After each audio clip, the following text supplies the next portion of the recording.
Assalamualaikum warahmatullahi wabarakatuh. Saya Alia Rahmania Putri dari kelas peminatan ekonomi offering G ingin menjelaskan apa itu pendapatan nasional dan pendapatan per kapita. Untuk pendapatan nasional sendiri adalah jumlah total pendapatan yang diperoleh seluruh faktor produksi seperti tenaga kerja, modal, dan tanah dalam suatu negara dalam periode tertentu. Pendapatan nasional menggambarkan seberapa besar kemampuan ekonomi suatu negara untuk memproduksi barang dan jasa serta menciptakan pendapatan bagi warga negaranya. Untuk konsep-konsep terkait pendapatan nasional itu ada 3. Yang pertama, pendapatan nasional bruto atau PNB. PNB adalah nilai barang dan jasa yang diproduksi oleh faktor-faktor produksi milik suatu negara, baik yang berada di dalam negeri ataupun di luar negeri dalam periode tertentu. PNB dihitung dengan cara menjumlahkan pendapatan domestik bruto dengan pendapatan dari luar negeri seperti pendapatan yang diterima dari warga negara yang bekerja di luar negeri atau pendapatan dari investasi luar negeri. Untuk yang selanjutnya ada pendapatan domestik bruto atau PDB. PDB adalah total nilai barang dan jasa yang diproduksi dalam suatu negara dalam periode tertentu tanpa memperhitungkan asal-usul faktor produksinya, baik di dalam negeri maupun di luar negeri. PDB sering digunakan sebagai indikator untuk menilai kinerja ekonomi suatu negara. Untuk yang ketiga ada pendapatan nasional neto atau PNN. PNN adalah pendapatan nasional bruto yang telah dikurangi dengan penyusutan modal tetap yang digunakan dalam produksi. PNN memberikan gambaran yang lebih akurat mengenai pendapatan yang dapat digunakan atau konsumsi yang dapat dilakukan warga negara setelah memperhitungkan kerugian dan penggunaan aset tetap. Untuk cara mengukur pendapatan nasional itu ada 3, yaitu pendekatan produksi atau output. Yang kedua ada pendekatan pendapatan atau income. Yang ketiga ada pendekatan pengeluaran atau expenditure. Pendekatan produksi itu mengukur pendapatan nasional dengan cara menghitung total nilai barang dan jasa yang diproduksi dalam suatu negara. Biasanya dihitung berdasarkan sektor-sektor ekonomi seperti sektor pertanian, industri, dan jasa. Untuk yang pendekatan pendapatan, mengukur pendapatan nasional berdasarkan total pendapatan yang diterima oleh seluruh faktor produksi seperti upah, sewa, bunga, dan keuntungan. Untuk yang pendekatan pengeluaran, mengukur pendapatan nasional berdasarkan total pengeluaran untuk membeli barang dan jasa yang diproduksi dalam suatu negara yang terdiri dari pengeluaran konsumsi rumah tangga, investasi, pengeluaran pemerintah, dan ekspor neto atau ekspor impor. Untuk fungsi pendapatan nasional sendiri yaitu mengukur tingkat kesejahteraan ekonomi suatu negara, menilai kerja ekonomi dalam periode tertentu, membantu pemerintah dalam merencanakan kebijakan ekonomi, dan membandingkan kinerja ekonomi antar negara. Untuk yang selanjutnya tentang pendapatan per kapita.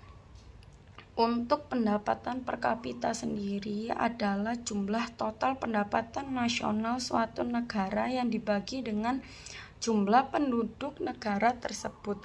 Pendapatan per kapita digunakan sebagai indikator untuk mengukur rata-rata pendapatan yang diterima oleh setiap individu dalam suatu negara. Pendapatan per kapita sering digunakan untuk membandingkan tingkat kesejahteraan ekonomi antar suatu negara lainnya atau untuk melacak kemajuan ekonomi suatu negara dari waktu ke waktu. Untuk penggunaan pendapatan per kapita itu yang pertama ada indikator kesejahteraan ekonomi, yaitu pendapatan per kapita dapat memberikan gambaran umum mengenai tingkat kesejahteraan masyarakat dalam suatu negara. Semakin tinggi pendapatan per kapita, semakin tinggi pula tingkat kesejahteraan rata-rata individu di negara tersebut. Untuk yang kedua adalah perbandingan antar negara. Pendapatan per kapita memungkinkan perbandingan di antara negara mengenai tingkat pendapatan rata-rata masyarakat. Namun, perbandingan ini perlu memperhatikan perbedaan biaya hidup dan harga barang atau jasa di masing-masing negara. Untuk yang ketiga, menilai perkembangan ekonomi. Dengan mengamati tren pendapatan per kapita dari waktu ke waktu, kita bisa menilai apakah ekonomi suatu negara sedang tumbuh atau mengalami penurunan. Untuk yang keempat, yaitu indikator untuk kebijakan sosial dan ekonomi. Pemerintah dan lembaga internasional sering menggunakan pendapatan per kapita untuk merancang kebijakan yang berkaitan dengan pengentasan kemiskinan, pendidikan, kesehatan, dan distribusi kekayaan. Untuk kelemahan dari pendapatan per kapita sendiri adalah tidak memperhitungkan ketimpangan distribusi pendapatan. Jadi pendapatan per kapita hanya memberikan rata-rata pendapatan sehingga tidak menggambarkan ketimpangan pendapatan di dalam masyarakat. Sebuah negara dengan pendapatan per kapita tinggi bisa saja memiliki ketimpangan yang sangat besar antara kaya dan miskin.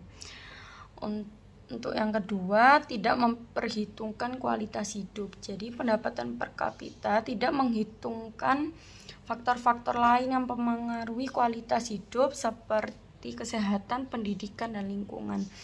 Untuk yang ketiga, ada keterbatasan dalam negara dengan ekonomi informal. Negara dan sektor ekonomi informal yang besar, misalnya pedagang kaki lima atau pekerja lepas, mungkin memiliki perhitungan pendapatan per kapita yang tidak sepenuhnya akurat. Jadi kesimpulannya, untuk pendapatan nasional adalah ukuran total pendapatan yang dihasilkan oleh faktor-faktor produksi dalam suatu negara dan dapat dihitung melalui pendekatan produksi, pendapatan, atau pengeluaran. Untuk pendapatan per kapita sendiri adalah ukuran rata-rata pendapatan yang diterima oleh individu dalam suatu negara yang berguna untuk mengukur kesejahteraan ekonomi, namun tidak memperhitungkan ketimpangan distribusi pendapatan. Kedua konsep ini sangat penting dalam analisis ekonomi untuk menilai kondisi ekonomi suatu negara dan untuk merancang kebijakan ekonomi yang tepat. Jadi itu adalah penjelasan dari saya tentang apa itu pendapatan nasional dan pendapatan per kapita dari saya sendiri. Jadi terima kasih. Wassalamualaikum warahmatullahi wabarakatuh.